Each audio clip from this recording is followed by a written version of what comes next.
نحمدہ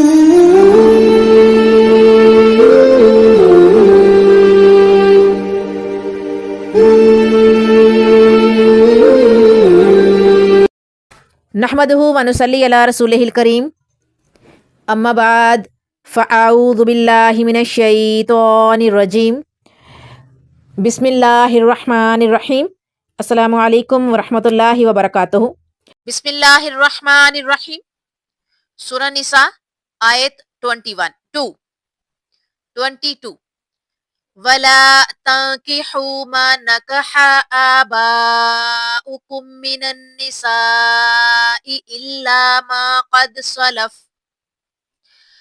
إِنَّهُ كَانَ فَاحِشَةً وَمَقْتًا وَسَاءَ سَبِيلًا۔ اس کی ورڈ ٹو ورڈ ٹرانسلیشن دیکھیں گے ہم۔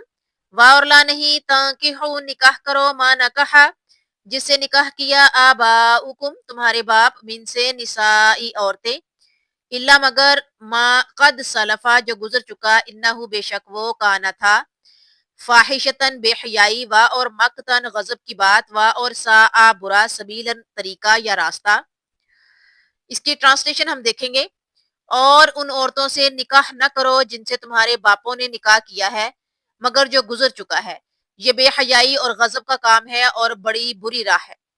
سب سے پہلے ہم اس کا کنیکشن چیک کریں گے، ربط چیک کریں گے پچھلی آیات سے، ٹاپک سے، کہ عورت کی عفت و تکریم کی تحفظ، گھر کے ماحول میں آزادی کی نعمت اور باہمی شرم و حیا اور حد درجہ احترام کے لیے کچھ رشتے مستقل طور پر اور چند رشتوں کو حسد و بغض سے بچانے اور تقدس کے تحفظ کی خاطر مخصوص مدت کے لیے حرام قرار دیا۔ مستقل طور پر حرام کردہ رشتے درج ذیل یعنی کہ آپ کے سامنے رکھنے لگی ہوں، ذیل میں آپ کے سامنے رکھنے لگی ہوں، وہ رشتے جو مستقل طور پر حرام ہیں ان کے ساتھ نکاح جائز نہیں۔ وہ ہے نمبر 1 ماں، دادی، نانی اور نانی سے اوپر تک کے رشتے، اور نمبر 2 ہیں بیٹیاں، پوتیاں، اور نیچے تک جائیں نواسیاں وغیرہ، پوتیاں، نواسیاں۔ نمبر 3 ہے سگی بہنیں۔ نمبر 4 ہے باپ یا ماں کی طرف سے یعنی سوتیلی بہنیں جنہیں علاقی یا اخیافی بہنیں کہا جاتا ہے۔ باپ کی بیٹیاں وہ سوتیلی بہنیں، ماں سگی نہیں ہے، ماں اور ہے لیکن باپ ایک ہی ہے۔ اسی طرح سے ماں کی بیٹیاں، ٹھیک ہے، ماں کی بیٹیاں کہ 2 میاں بیوی نے نکاح کیا ہے، ماں کی جو ہے وہ بیٹیاں ہیں پچھلے خاوند سے جو وہ لے کے آئی ہے، 1 یا 2 یا جتنی بھی، تو آگے نئے نکاح میں جب بچے پیدا ہوئے تو اس میں سے بیٹا ہے تو اس بیٹے کا جو ہے وہ اپنی ماں کی بیٹی سے وہی رشتہ ہے جو سگے بہن بھائی کا ہوتا ہے۔ نمبر 5 ہے پھوپھیاں۔ نمبر 6 ہیں خالائیں، خواہ یہ سگی ہوں یا اخیافی یا الاتی۔ اخیافی یا الاتی مطلب باپ کی ماں کی طرف سے ہوں خالائیں، یعنی کہ ماں وہ ہوں جو سوتیلی ہیں لیکن ہیں وہ خالائیں۔ اسی طرح سے نمبر 7 پہ ہے بھتیجیاں، سگی بھتیجیاں اور ان بھتیجیوں کی بیٹیاں۔ نمبر 8 پہ ہے بھانجیاں اور ان بھانجیوں کی بیٹیاں۔ نمبر 9 ہے رضاعی مائیں جنہیں ہم اردو میں رضاعی مائیں بھی کہتے ہیں۔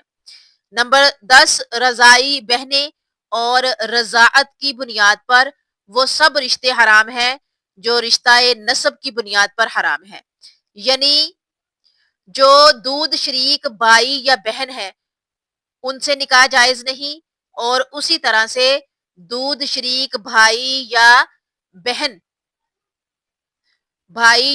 کے جو رشتہ دار ہیں وہ آپ کو اسی طرح ہیں جس طرح آپ کے سگے رشتہ دار ہیں، یعنی ان کا نانا بہن یا بھائی جو دودھ شریک ہے اس کا نانا یا نانی آپ کے نانا نانی کی طرح ہے اور ان کے بہن یا بھائی آپ کے بہن یا بھائی کی طرح ہے، باقی رشتے بھی۔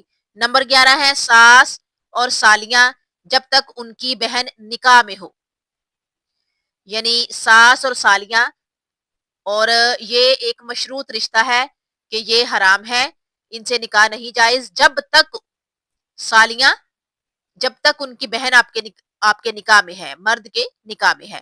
نمبر 12 پہ ہے سوتیلی بیٹیاں جن کی ماں کے ساتھ خلوت ہو چکی ہے۔ یہ باپ کے لیے ہے، مرد کے لیے ہے کہ مرد نے کسی عورت سے نکاح کیا اور اس کی بیٹی ہے، وہ بیٹی آپ مرد کے لیے حرام ہے،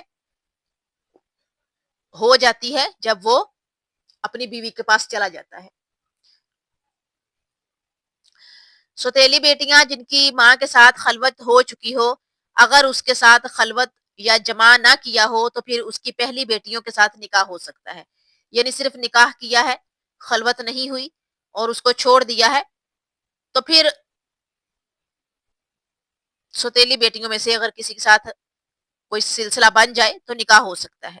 نمبر 13 ہے حقیقی بیٹے کی بیوہ یعنی بہو سے نکاح حرام ہے، سسر کا۔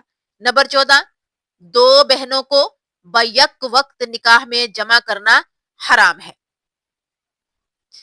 ایک ہی وقت میں دو بہنوں کو ایک ہی مرد کے نکاح میں جمع کرنا حرام ہے۔